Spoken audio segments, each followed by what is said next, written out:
top and Plus series iPhone available as of now is the iPhone 8 Plus, which was launched way back in 2017. And the 8 Plus was my primary phone for almost a year, and when I did use it now in 2020, it's still surprisingly a good phone that actually ticks almost every factor necessary for a really smooth user experience. And in that, the first thing that's still staying solid with this phone is the build quality. It's still a solid phone even though the back is glass, which if you drop will surely shatter, but if that doesn't happen, other than some scratches, the glass is gonna stay fine in both the front and rear. But about the aluminum frame, it does get worn out a lot over time. But then about the camera glass, it's staying clean, so that's a good thing too. And same is the case with the buttons and mute slider, and even the only port available, which is the lightning port, all of it is working without any issues. And here, as you might already know, there is no headphone jack, and hence this port has to be used for both charging as well as for connecting a wired headphone. So overall, like I said, even after this long, the durability side of this phone is pretty perfect, and like always, Apple does design stuff with utmost precision, and that's seen here even after this long. And this kind of same stuff is noticeable with how this phone responds to usage. This is still a fast and hiccup-free phone. I mean, I'm really surprised by the way the 11 Bionic chip is performing, and that's what makes an iPhone a great phone in terms of longevity. This phone still runs the latest OS, and it's in line to get the next major update, and also by facts, the iPhone 8 Plus will probably be supported for the next 3 years based on software updates. And even now, like I was saying, normal day-to-day tasks are smooth with no noticeable lags, and even for intense stuff like gaming or editing, they also work great considering this is a 3-year-old phone. Game loading time is not the fastest, but still it's not a slouch either, and once everything is loaded, there is no frame drops or graphics issues, and overall based on the performance and usage, I'll still rate this phone as a good one.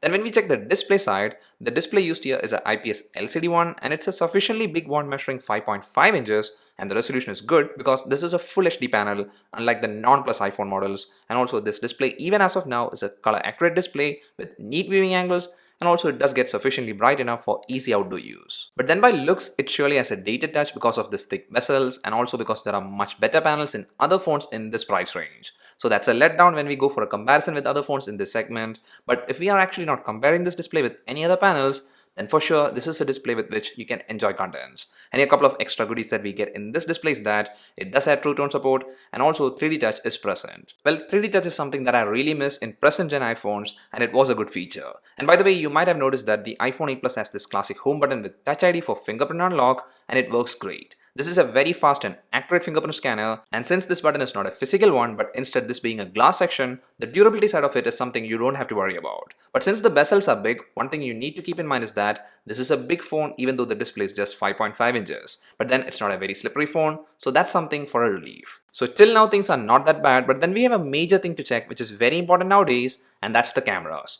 The iPhone 8 Plus has dual 12 megapixel camera on the rear, in which one is a wide angle camera and the other is a telephoto camera. And here this main sensor is still a very good one if there is sufficient light while clicking photos, but when the light gets dull, the photos we get is just decent. There is no night mode available, and hence shots in pitch dark is not possible, and about the telephoto lens, it just works well if there is good lighting available.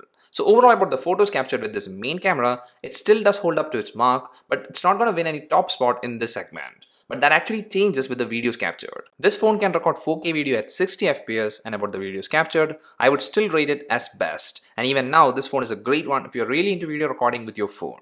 And about the front camera, well, it's a 7 megapixel camera, and as of now, I'll rate it a decent one while comparing it with its competitors. Selfies look sharp if there is good lighting, and same is the case with the videos captured with the front camera.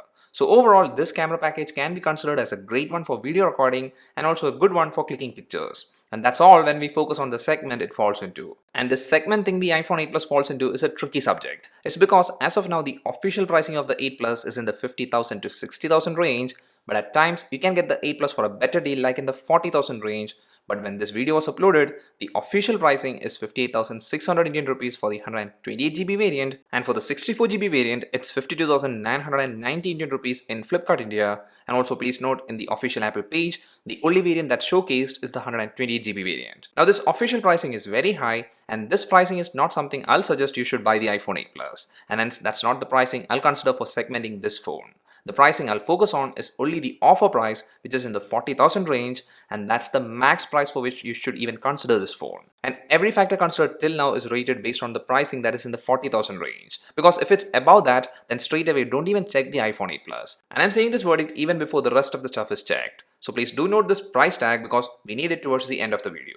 And now let's check back the factors left, which is the battery and all the other minor stuff. And in that about the battery, well, the battery used is a moderately sized battery for today's standards. And about the battery backup, well, even now with a degraded battery, the screen on time I'm getting was approximately in the 5-hour range. And it's not bad because if this was a new battery with full battery health, it would have been much higher. And hence this phone is a sure one-day phone for a heavy user. And about charging, well, this phone does support fast charging as well as wireless charging, but for both, you need to buy separate accessories. Then about water resistance, well, there is IP67 rating and hence it's safe to an extent in that regard. And about the Bluetooth version, well, it's Bluetooth 5. And by the way, if you're wondering whether there is an issue regarding the 3GB RAM available, well, since iOS is not a very RAM-hungry operating system, the user experience is totally fine with this available RAM. Then about the sound output, well, since the 8 Plus has dual speaker setup, the sound coming from the main bottom speaker and also the earpiece together is loud and clear enough for enjoying videos or games. And also about the earpiece, it's a pretty good one for calls too. So after these remaining stuff also, well, one thing which is very clear is that the iPhone 8 Plus is still a solid option because every spec and the way the phone functions is totally up to today's standards, with maybe the main issue to point out being the fact that the design is dated and also the official price tag being very high. But like I said before, the price tag we are concentrating is the recent offer pricing, which makes the iPhone 8 Plus a good competitor. And that's the only pricing I'll recommend as a maximum you must pay for a brand new iPhone 8 Plus. And if you're getting the 8 Plus for anything below that, then that's great. And even if you can get a good condition second-hand iPhone 8 Plus for a much lower price, it would be much better.